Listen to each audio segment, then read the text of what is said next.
S Janaki ನಿಧನಕ್ಕೆ CM DK Shivakumar ಸಂತಾಪವನ್ನ ಸೂಚಿಸಿದ್ದಾರೆ. ಜಾನಕಿ ಮೈಸೂರಿನಲ್ಲಿ ಮೊದಲ ಮತ್ತು ಕೊನೆಯ ಹಾಡನ್ನ ಹಾಡಿದ್ರು. ಅದು ನಮಗೆ ಹೆಮ್ಮೆಯ ಸಂಗತಿ ಅಂತ ಹೇಳಿ ಸಿಎಂ ಡಿಕೆ ಶಿವಕುಮಾರ್ ಅವರು ಹೇಳಿದ್ದಾರೆ. ನನಗೆ ಬೇರೆ ಕಾರ್ಯಕ್ರಮ ಇರೋದ್ರಿಂದ ಮೈಸೂರಲ್ಲೂ ಹೋಗ್ಲಿಕ್ಕೆ ಆಗ್ತಾ ಇಲ್ಲ. ಬೆಂಗಳೂರಿನಲ್ಲಿ ಗಾನ ಸರಸ್ವತಿಗೆ ಸಿಎಂ ಡಿಕೆ ಶಿವಕುಮಾರ್ ನುಡಿನಮನ ಸಲ್ಲಿಸಿದ್ದಾರೆ. ನಮ್ಮ ಭಾರತದ ಒಬ್ಬ ಅಪ್ರತಿಮೆ ನಾಯಕಿ,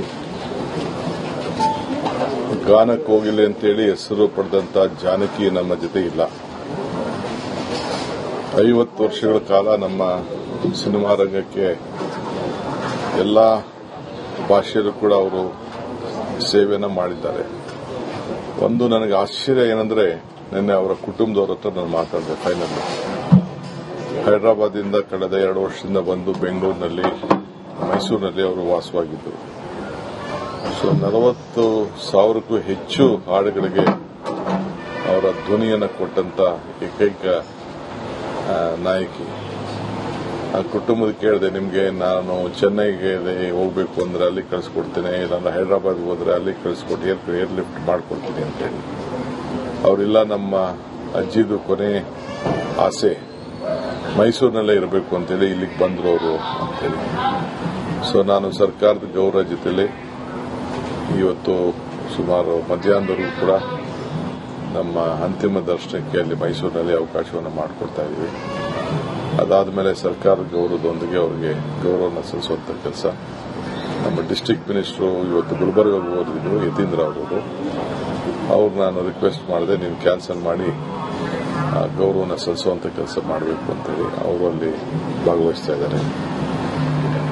ಇವತ್ತು ಅಸಂಖ್ಯಾತ ನನ್ನನ್ನು ಸೇರಿಸಿ ಅಸಂಖ್ಯಾತ ಕೋಟ್ಯಾಂತರ ಅಭಿಮಾನಿಗಳು, ಅವರ ಕುಟುಂಬಕ್ಕೆ ತುಂಬಲಾಗದ ನಷ್ಟ ಆಗಿದೆ.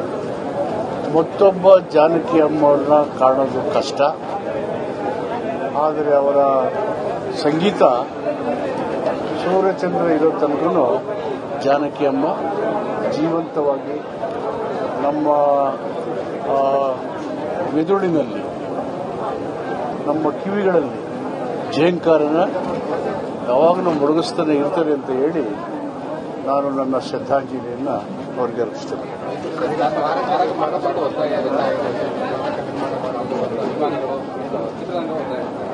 ನೋಡೋಣ, ಅವರೆಲ್ಲರ ಭಾವನೆಗಳನ್ನು ಮುಖ್ಯಮಂತ್ರಿಗಳ ಗಮನಕ್ಕೆ ತರ್ತೀನಿ.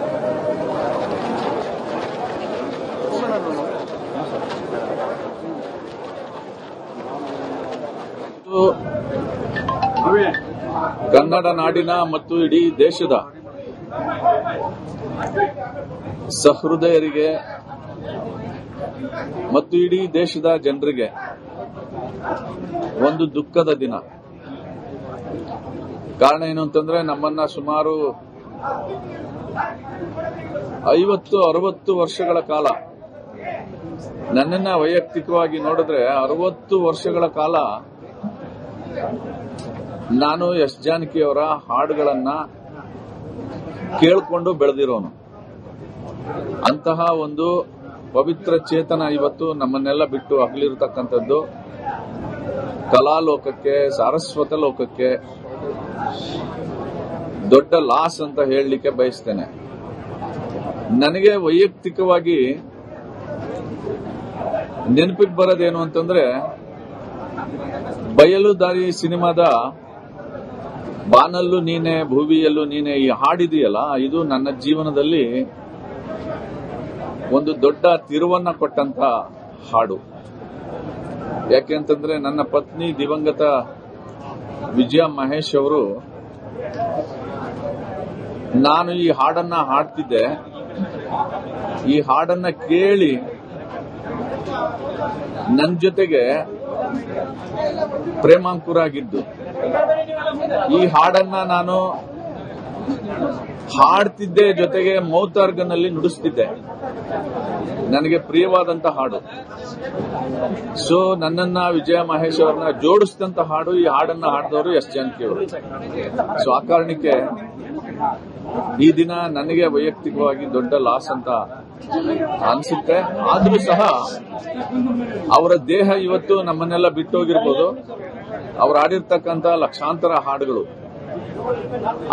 ನಾವು ಈ ಜಗತ್ತು ಈ ಪ್ರಪಂಚ ಇರೋವರೆಗೂ ಜೀವಂತವಾಗಿರುತ್ತೆ. ಹಾಗಾಗಿ ಅವರ ದೇಹ ಏನಿದೆ, ಅವರ ದೇಹಕ್ಕೆ, ಅವರ ಆತ್ಮಕ್ಕೆ ಶಾಂತಿ ಸಿಕ್ಲಿ ಭಗವಂತ. ಅವರ ಕುಟುಂಬಸ್ಥರಿಗೆಲ್ರಿಗೂ ಈ ಲಾಸ್ ಅನ್ನ ಭರಿಸ್ತಕ್ಕಂತ ಶಕ್ತಿ ಕೊಡ್ಲಿ ಅಂತ ದೇವರಲ್ಲಿ ಪ್ರಾರ್ಥನೆ ಮಾಡ್ತೇವೆ. ಅಷ್ಟು ಬಹುಭಾಷೆಯಲ್ಲೂ ಕೂಡ ಹಲವಾರು ಗಾಯಕಿಯಾಗಿ ಆಡಿರ್ತಕ್ಕಂಥದ್ದು ನಾವೆಲ್ಲರೂ ಕೂಡ ಬಹಳ ಚಿಕ್ಕ ವಯಸ್ಸಿನಿಂದಲೂ ಕೂಡ ನಾವು ಕೇಳ್ಕೊಂಡು ಬರ್ತಾ ಇದ್ದೀವಿ. ಮೈಸೂರು ವಿಶ್ವವಿದ್ಯಾಲಯದಲ್ಲೂ ಕೂಡ ಅವ್ರಿಗೆ ಡಾಕ್ಟರೇಟ್ ಪ್ರಶಸ್ತಿ ಸಿಕ್ಕಿರ್ತಕ್ಕಂಥದ್ದು ನಮ್ಮೆಲ್ಲರ ಹೆಮ್ಮೆಯ ವಿಚಾರ. ಅದರಲ್ಲೂ ಕೂಡ ಬಹಳ ವಿಶೇಷವಾಗಿ ಮೈಸೂರು ಕಂಡ್ರೆ ಬಹಳ ಅಭಿಮಾನ, ಬಹಳ ಪ್ರೀತಿ. ವಿಶೇಷವಾಗಿ ನಮ್ಮೆಲ್ಲರ ಒಂದು ಪುಣ್ಯ ಅಂತ ಅನಿಸುತ್ತೆ. HD ಕೋಟೆ ತಾಲೂಕಿನಲ್ಲೇ ಅವರ ಶವ ಸಂಸ್ಕಾರವನ್ನ ಆಗ್ತಾ ಇರ್ತಕ್ಕಂಥದ್ದು. ಅದರಲ್ಲೂ ಕೂಡ ಬಹಳ ವಿಶೇಷವಾಗಿ ನಮ್ಮ ತಾಲೂಕಿಗೆ ಒಂದು ಗೌರವನೂ ಕೂಡ ಸಿಕ್ಕಿರೋ ರೀತಿ ಆಗಿದೆ. ಯಾಕಂದ್ರೆ ಕಣಿನುಂಡಿ ಗ್ರಾಮ ಸರ್ವೆ ನಂಬರ್ 154ರಲ್ಲಿ 1.5 ಎಕರೆ ಜಾಗವನ್ನ ಅವರ ಅಭಿಮಾನಿ, ಯಾಕಂದ್ರೆ ಅವರ ಕುಟುಂಬಕ್ಕೆ ಬಹಳ ಆತ್ಮೀಯರಾಗಿರ್ತಕ್ಕಂಥ ನವೀನ್ ಕುಮಾರ್ ಅವರು ಆ ಜಾಗವನ್ನ ಕೊಡ್ತಕ್ಕಂಥದ್ದು. ಅದನ್ನ ನಮ್ಮ ಸರ್ಕಾರದಲ್ಲೂ ಕೂಡ ನಾನು ಮನವಿ ಮಾಡ್ತೀನಿ. ಅದನ್ನ ಹೂವಿನ ತೋಟವಾಗಿ ಅವರ ಸ್ಮಾರಕಕ್ಕೆ ಸರ್ಕಾರದ ವತಿಯಿಂದ ಸ್ಮಾರಕ ಮಾಡಕ್ಕೆ ಮಾನ್ಯ ಮುಖ್ಯಮಂತ್ರಿಗಳಾದ DK ಶಿವಕುಮಾರ್ ಅವ್ರಿಗೂ ಕೂಡ ನಾನು ಒಂದು ಪತ್ರದ ಮುಖಾಂತರ ಅವರಿಗೆ ಮನವಿ ಮಾಡಿ ಅಲ್ಲಿ ಒಂದು ದೊಡ್ಡ ಸ್ಮಾರಕವನ್ನ ಹೂವಿನ ತಂದಿಗೆ, ಹೂವು ಅಂದ್ರೆ ಅವ್ರಿಗೆ ಬಹಳ ಪ್ರೀತಿಯಾಗಿರ್ತಕ್ಕಂಥದ್ದು. ನಾನು ಕೂಡ 2 ಬಾರಿ ಅವ್ರನ್ನ ಖಾಸಗಿ ಕಾರ್ಯಕ್ರಮದಲ್ಲೂ ಕೂಡ ನಾನು ಭೇಟಿ ಮಾಡಿದ್ದೀನಿ. ಒಂದು ಸದರ್ನ್ ಸ್ಟಾರ್ ನಮ್ಮ ಮೈಸೂರಲ್ಲಿ ಇರ್ತಕ್ಕಂಥ ಹೋಟೆಲ್ನಲ್ಲಿ ಖುದ್ದಾಗಿ ಭೇಟಿ ಮಾಡಿರ್ತಕ್ಕಂಥದ್ದು ಕಳೆದ 3-4 ವರ್ಷ ಹಿಂದೆ ಅಂತ ಅನಿಸುತ್ತೆ. ಅಲ್ಲೂ ಕೂಡ ಭೇಟಿ ಮಾಡಿದ್ದೀನಿ. ಅದರಲ್ಲೂ ಕೂಡ ನಮ್ಮ ತಾಲೂಕಿಗೆ ಒಂದು ಗೌರವ ಸಿಕ್ಕಿದೆ. ಇದರ ಆಲ್ರೆಡಿ ಇದು ಸಿದ್ಧತೆಗಳು ನಡೀತಾ ಇದೆ. ನಾನು ಕೂಡ ಅಲ್ಲಿಗೆ ಭೇಟಿಯನ್ನು ನಾನು ಮಾಡ್ತಾ ಇದ್ದೀನಿ. ವ್ಯವಸ್ಥೆ ಎಲ್ಲ ಈಗ ನಡೀತಾ ಇದೆ. ಅಲ್ಲಿನ ಊರವರೆಲ್ಲ ಸೇರಿ ಅಲ್ಲಿಯ ಊಟ ಉಪಚಾರಗಳು ಊರವರೇ ಅವರು ಒಪ್ಕೊಂಡು ಮಾಡಿದ್ದಾರೆ. ಮತ್ತೆ ನಮ್ಮ ಸರ್ಕಾರದ ವತಿಯಿಂದ ಅವ್ರಿಗೆ ಅಂತಿಮವಾಗಿ ಗೌರವತ್ವಾಗಿ ನಾವೇನೇನು ಸರ್ಕಾರಿ ಗೌರವವನ್ನು ನಾವೇನೇನು ಕೊಡಬೇಕು ಅದು ಕಾರ್ಯಕ್ರಮ ಈಗ ಆಲ್ರೆಡಿ ನಾವು ನಮ್ಮ ತಾಲೂಕಿನ ಅಧಿಕಾರಿಗಳ ಜೊತೆ, ಜಿಲ್ಲಾಧಿಕಾರಿಗಳ ಜೊತೆ ಚರ್ಚೆ ಮಾಡಿ ವ್ಯವಸ್ಥಿತವಾಗಿ ಅಲ್ಲಿ ಮಾಡಬೇಕು ಅಂತ ಕೂಡ ನಾವು ತೀರ್ಮಾನವನ್ನು ಮಾಡಿದ್ದಾರೆ. ಅದರಿಂದ ಅವರ ಆತ್ಮಕ್ಕೆ ಶಾಂತಿ ಕೋರ್ತಾ ನಮ್ಮ ತಾಲೂಕು ಕೂಡ ಒಂದು ಅವರ ಒಂದು ಕೀರ್ತಿ ತಂದಿದೆ ಅಂತ ಈ ಸಂದರ್ಭದಲ್ಲಿ ನಾನು ತಿಳಿಸಕ್ಕೆ ಇಷ್ಟಪಡ್ತೀನಿ. ಧನ್ಯವಾದಗಳು. ಈಗ ನಮ್ಮ ಜಿಲ್ಲಾ ಉಸ್ತುವಾರಿ ಸಚಿವರು ಆಗಿರ್ತಕ್ಕಂಥ ಯತೀಂದ್ರ ಅವರು ಕೂಡ ಬಹುತೇಕವಾಗಿ ಈಗ ಬರ್ತಾ ಇದ್ದಾರೆ. ಅವರು ಕೂಡ ಭಾಗಿಯಾಗ್ತಾರೆ.